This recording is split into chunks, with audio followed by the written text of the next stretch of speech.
Hello, I'm Phillip Taylor from Richmond Green Chambers. I'm talking about this book, Mental Health, The New Law by Jordans. It's by Professor Phil Fennell. It's a big book. It's been written recently to take into account the changes that have occurred in the mental health legislation, which I'll talk about in a few minutes.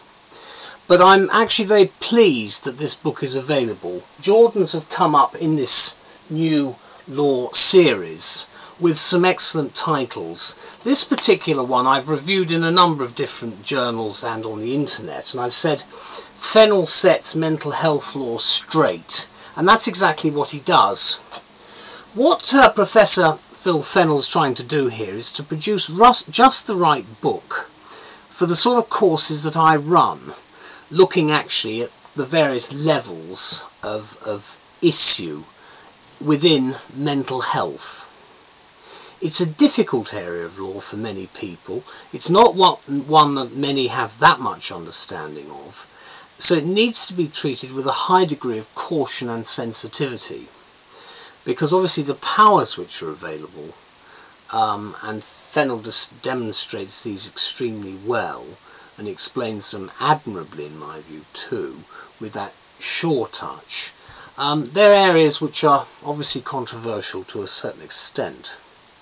The structure of the work is detailed, but we need it because there haven't been that many publications until very recently about this area of law. Since I reviewed the book, a whole new stream of books have come out, but this was one of the earlier ones, after the Mental Health Act of 2007. What we've got here, and Fennell states the aim quite clearly, is to explain the new framework of mental health legislation in a way which is both accessible, not only to professionals, but also to service users, carers and interested lay readers. And he does it in the best possible way with the tools he has at his disposal. Obviously, one has to consider very carefully the various legislative areas that have been covered. What we're talking about here, though, is specifically the Mental Health Act 2007, which of course is referred to in the preface, although of course the difficulty is we've got the two pieces of legislation running in tandem. The new legislation is substantially reviewed in all of the main 12 chapters, but the point that's being made, and it's not just in this book but in other books too, is that there's no plan at the moment to produce some form of consolidated act linking both the old Mental Health Act of 1983 with the new Act of 2007 and its earlier Mental Capacity Act.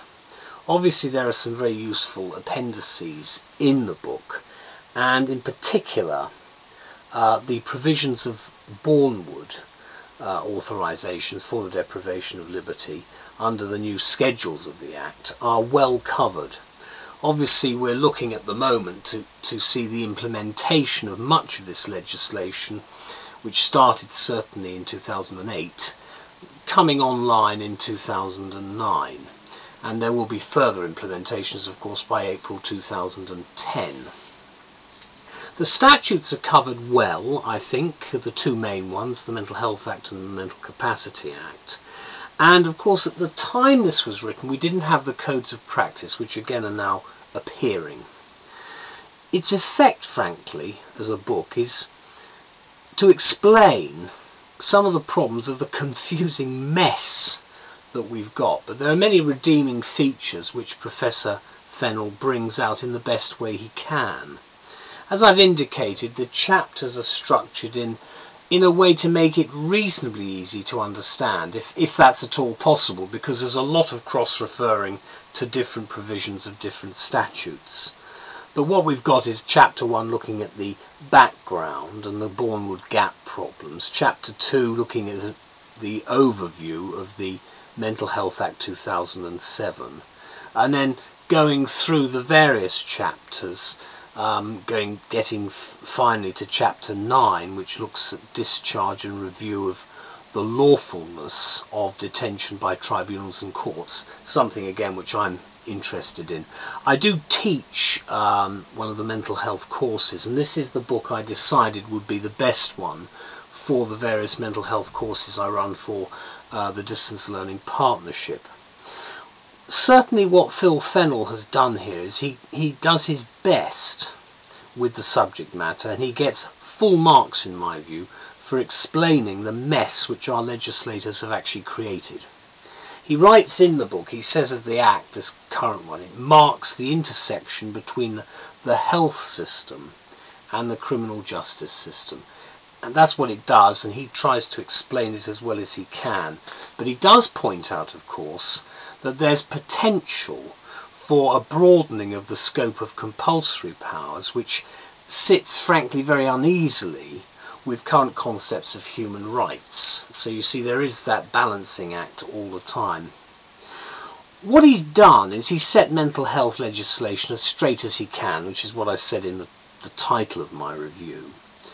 I welcome it, therefore, as the best, and when I wrote the review, as the only most up-to-date current statement that we have. We've now got a few other publications emerging, but the area, which is this delicate area of community responsibilities for those with mental illnesses, is something we have to be aware of.